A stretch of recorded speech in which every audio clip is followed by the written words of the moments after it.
마지막에 실중삼관입니다.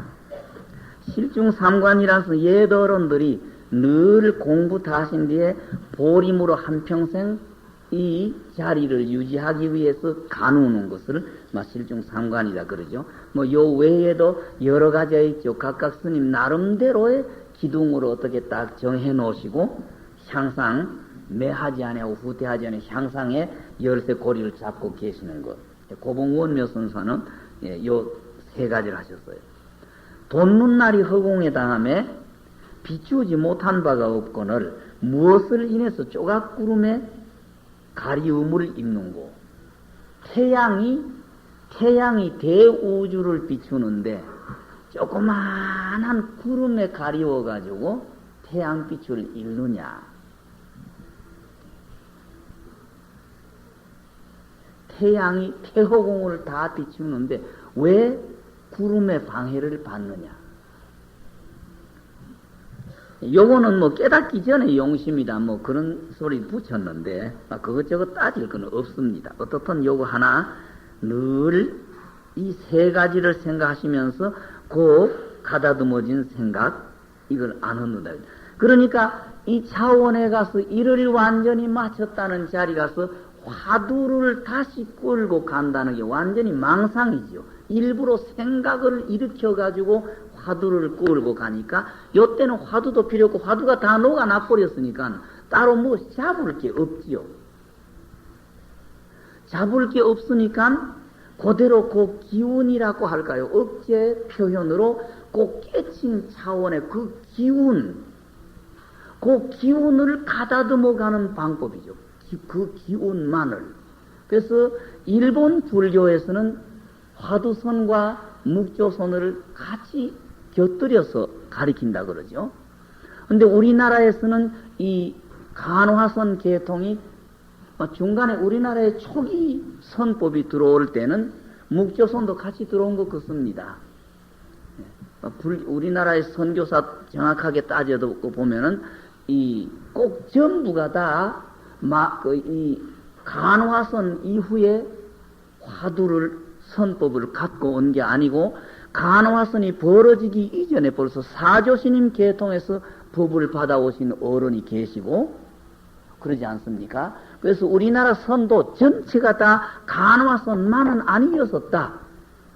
그러다가 중간에 와서는 어떻게 전부 태고 보우선사든지 이런 계통을 하면서 완전히 우리나라의 옛날에 그 중국의 간화선 이전의 선법이 들어왔던 것하고 이게 전부 다 똘똘똘똘 뭉쳐지면서 간화선 쪽으로 완전히 이렇게 어떻게 통일이 되어버린 상태죠. 근데 중간에 그 열반하신 금봉노 스님이 늘 평소에 그러셨어요. 초학자들에게는 화두가 필요하되 어느 차원에 가면은 화두까지도 내버려야 된다. 그때 가가지고 화두 버리기도 좀 힘이 든다. 그런 말씀까지 계셨습니다만 이런 어른들의 말씀 보면은 결국은 묵조 가지고는 초기에 어떤 기운을 뭉쳐서 방향을 개척하기에 묵조선 가지고는 너무 힘이 들고 초학 처음 시작할 때는 그러니까 완전히 일이 끝났다는 다음에 가서는 화두조차도 필요가 없으니까 단 깨달은 차원 그 불빛이라고 해야 될지 그 기운이라고 억제 표현해서 그 기운이라는 걸 허투르지 않고 그대로 낮이건 밤이건 어떤 일이 있건 요 깨달았다는 그 기운 그 차원이 유지가 돼야 되니까 그걸 유지하는 방법으로 하는 게 이 실중상관 오보림이라고 할까요? 예. 보림이라고 하는 거는 깨달은 다음에 이 몸뚱어리 버릴 때까지의 노력이 보림이지요. 보림이라고 하는 거는 깨달았다고 하는, 깨달은 다음에 얼마 동안의 수행이 보림이 아니라 완전히 깨달았다, 일을 마쳤다고 한 그때부터 시작해서 이 몸뚱어리 다 떨어질 때까지 가는 단속 방법이 보림이죠. 이 실중삼관 같은 것이 오후의 보림이지요, 여기.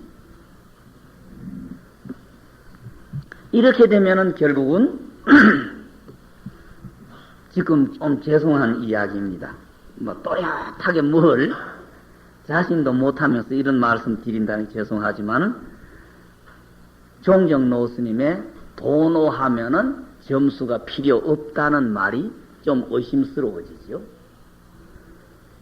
선녀의 고봉원묘선사 지금까지 차원 딱 보면 분명히 못 깨달은 사람은 아니죠.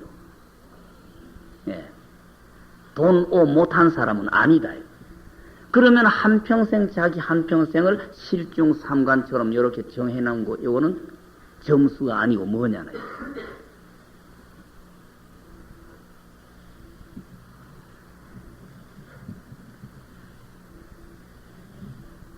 먼저도 말씀 올렸지만 쌍계사 진강국사의 비석 같은 거 보면은 깨달은 다음에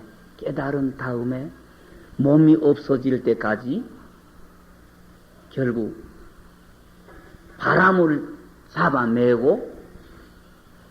잡아매고 자기의 그림자를 밟는 것과 같은 피땀 나는 수행이 계속이 돼야 된다는 말씀이 나오죠. 이런 게 결국은 돈 오후의 점수라고 하는 그런 말이 해당이 되겠죠. 점수가 필요한 게 아니다. 돈 오 했다고 해서 점수라는 게 필요 없는 게 아니다. 완전히 돈 오에서 끝이 나는 게 아니다. 그러면 이런 식으로 따지면은 해인사 종정스님의 말씀에 돈 오는 무정수 향상문에 끝이 없는 막바지 가야 되니까 석가도 유미의 한 차원이다. 이렇게 되겠죠. 규정이 내리려고 하면. 해인사 종정스님이 말씀하신 돈 오는 석가도 도착 못하고 있는 끝에 돈 오를 이야기하는 거지. 중간에 어른들이 깨달았다는 요거를 전부 다 돈 오로 보지 않고 말씀하신다는 그런 결론이 나올 수 있지 않습니까? 조금 이야기가 옆으로 갔습니다. 마지막에 여기 실중 삼관 때문에 오후 보임이라는 요거 때문에 오후 보임이라고 하는 자체가 점수다 이겁니다. 점수. 그러니까 num경에 이적도노여 승오병소원이와 사비돈지라 인차재진이다 그랬지 않습니까? 이치는 딱 끝난다. 깨닫는 순간 전부 다 확 녹아지지만은 사상으로 나타나 있는 일은 당장 여기에 마무리가 되지 않는다.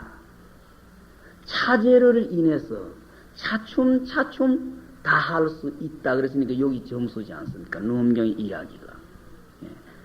그리고 예더어른들이 모두 다 고봉원명선사 같은 실중 삼관했지만은 모두 이 어른들이 이와 같은 어떤 방법 하나를 설정을 해놓고 한평생 그 기운 이게 안 흩어지고 이걸 잊어버리지 않고 다시 매하지 않는 노력을 계속한 요거는 결국 점수다 이겁니다.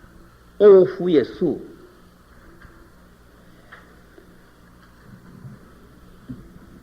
조금 이야기가 옆으로 가서 좀 죄송합니다. 뭐다 따져서도 예도 어른들의 말씀하고 자치하고 비추어 보면은 노장님의 말씀이 좀 바로 수긍이 안 되는 모통이가 참 많아요. 그러니까 내가 늘 이야기해요. 노장님께서 이야기하시는 도노는 노골적으로 딱 평하면 석가까지도 도착 못하고 있는 저거를 어떻게 도노로 보고 있는 것 아니냐. 그러시면 당신은 지금 그러면 도노까지 도착해가지고 있느냐? 이건 좀 죄송한 이야기. 당신은 그러면 도노했느냐? 그러면 당신 점수 필요 없다고 하면 당신 도노해서 마쳤느냐? 못했다고 하면 거짓말쟁이 아니냐? 극단적으로 이런 억제 소리도 할 수 있는 거예요. 딴 예는 빼놓고 지금 우리가 선녀를 갖고 이야기하고 있으니까 요 앞에 이야기대로 딱 하면은 분명히 고봉원묘선사 깨달은 사람이다. 돈 오 한 사람이다. 그러나 한평생 실중 삼관이라는 이 오후 보임의 방법을 가지고 점수 죽을 때까지 점수해 갔다 이거예요. 조금 이야기 옆으로 가서 죄송합니다. 그런데 먼저도 말씀 올렸듯이 한국 불교사에 보조스님 이후 보조스님이 이 주봉 종밀의 학설을 끌고 와가지고 7대 돈점을 따지면서 가장 중근기의 중생에게 수행방법으로는 이 돈오점수 방법이 가장 낫다 하되, 이 돈오라는 것은 해오지 증오는 아니다. 증오.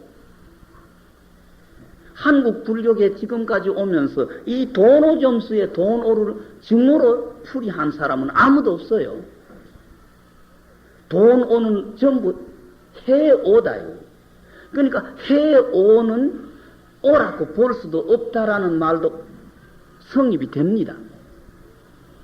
그러나 해오한 것하고 뒤에 점수하고가 하나가 돼가지고 완전히 마무리가 될 때 이거를 증오라고 한다. 그러나 증오라고 한다고 해서 증오에서 끝이 나는 건 아니다. 증오한 요거를 유지하는 뒤에 노력, 이걸 보임이라고 한다. 이렇게 되면은 한평생 수는 따라간다 이거죠. 그렇다고 해서 오라고 해서 뭐 자꾸 앞으로 더 가야 된다 뭐다 뭐 이건 필요 없다. 그거는 뭐 예도론들의 말에 다 나타나죠. 그 어떻게 요요 뭐 영영명명해서 뭐 말로 가지 못합니다. 그러면 수증을 필요로 하느냐? 수증은 필요 없다고 보겠습니다만은 수증은 억제로 없다 소리는 못한다. 수증은 필요한 것 같다. 그러나 그 자리를 오려면 불가덕이다. 그 자리에 물들일 수는 없다. 예도론들이 딱 그렇게 표현했죠. 예. 그러니까 예도론들이 모두가 다 오후에 꾸준히 이 수, 억제로 표현해서 씁니다. 점수. 보임이라고 하는 요거는 꾸준히 실천했다. 요 보임은 결국은 점수가 아니냐. 그렇게 볼 수 있죠. 이야기 좀 옆으로 갔습니다. 태양이 공중에 밝은데 비추지 못하는 자리 없이 비추는데 왜 구름의 방해를 받느냐. 그 다음에 모두가 다 그림자가 있다. 모두가 그림자가 있는데 그림자는 언제나 나를 떠나지 않고 내 곁에 언제나 그림자 붙어 있는데 왜 그림자를 내가 몸밟느냐? 내 그림자 내가 왜 몸밟느냐? 뭘 인해서 밟아 착하지 못하는 뭐 때문에 그림자 몸밟느냐? 진대지가 이나 불덩어리다. 불구덩이다. 진대지가 지구가 전체가 다 불덩어리인데 어떤 산매, 무슨 산매, 어떤 산매를 얻어야 타지 않겠는가? 요 세 가지가 이 고봉원묘 선사의 실중삼관, 결국 오후 보임의 노력이다. 그렇게 보겠죠. 앞에서 깨달았다. 그 다음에 가다가 도량사에서 천령사에 가는 도중에 세 가지 일간 호호시의 주제가 되느냐, 또 밤에 잠자는 속에 주제가 되느냐, 그 다음에 잠도 자지도 아니하고 꿈도 꾸지 아니하고 생각도 하지 아니하고 보는 것도 없고 듣지도 않을 때 너의 주인공이 어디서 안심 임명하느냐. 이 노력이 결국은 보임이다. 이 노력이 보임이었었고 이거를 가지고 5년인가 6년인가 이렇게 지내가다가 행각을 하는 도중에 어떤 절에서 잠자는데 밤에 곁에 친구가 잠자다가 몸부림을 쳐서 목짐이 삐끄러뜨려가지고 탁탕에 떨어지는 소리에 완전히 이를 마쳤습니다. 요까지가 보림이다. 그렇게 마무리를 할 수도 있습니다. 그까지가 보림이다. 그러나 거기에서 완전히 끝이 아니고 한평생 실중 삼관을 설정해놓고 자기 자신을 늘 가누고 있어서는 요 자체가 결국 보임이지 않느냐, 오후수행이지 않느냐. 깨달았다고 해서 거기에서 끝나는 게 아니다. 돈 오면은 완전히 모든 게 해결이 되는 게 아니다. 돈 오해도 한평생 이 몸덩어리가 끝날 때까지는 무언가 그거를 가누고 가야 한다. 깨달았다고는 그 차원 그대로 유지해 나가야 한다. 유지하는 이게 바로 점수가 아니겠느냐. 이제 지긋지긋한 게 칼질이 마무리가 된 것 같습니다만은 다시 한번 돌이켜서 처음부터 끝까지가 어떤 우리에게 무서운 칼질을 하시면서 공부인이건 공부인이 아니건 좋다.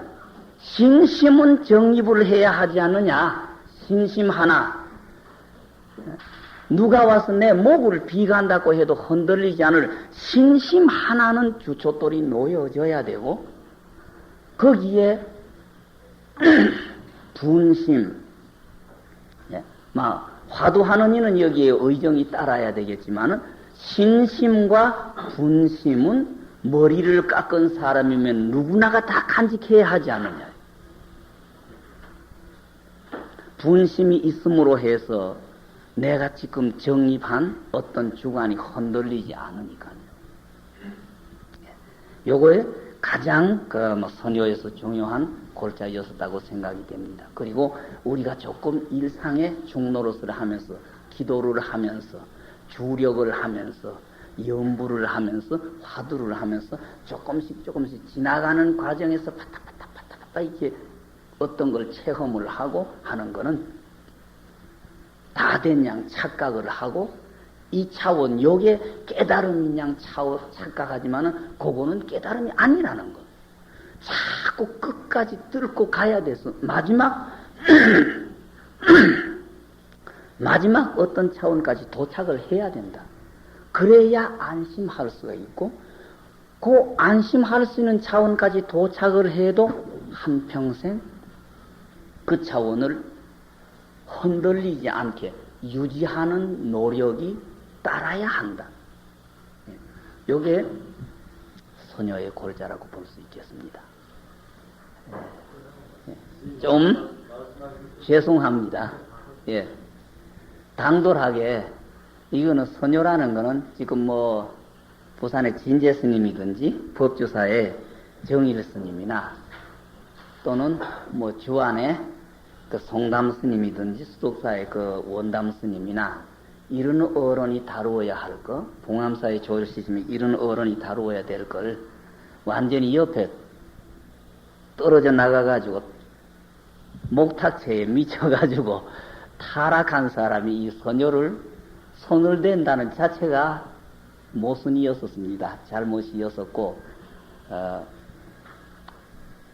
서장을 마치고 난 다음에 부산의 그 저사님이 나한테 전화 걸어서 스님 다들은 한 가지가 빠졌대요 하듯이 내가 지금까지 말씀드리도 한 가지는 빠져 있습니다. 서론에서 홍교조가 그랬습니까? 영주사의 스님한테 이거를 판각을 해서 냈으면 좋겠다 그러니까 그거 좋다고 해서 그러면 판각 만들어서 인쇄하자 해놓고 너 서문지어래 서문 마지막에 형님은 판각을 만들어서 인쇄해내고 내가 서론을 짓기는 지어도 스님 말씀은 허공 뼛속에 감추어져 가지고 있으니까 여기에서는 드러나지 않는다고 하듯이 내 자신이 지금 말씀 다 드리면서도 하나는 드러내지 못하고 있습니다. 예. 이런 점은 이걸 드러내드려야 자격이 있는데 이런 걸 드러내드리도 못하고 선녀라고 하는 걸 강의했다는 자시가 망발이었었고 모순이었었습니다. 부끄러움도 없이 이렇게 여러분 앞에 선녀 강의한다고 나선 자체 다시 사과드리고 참여드립니다. 부끄럽습니다.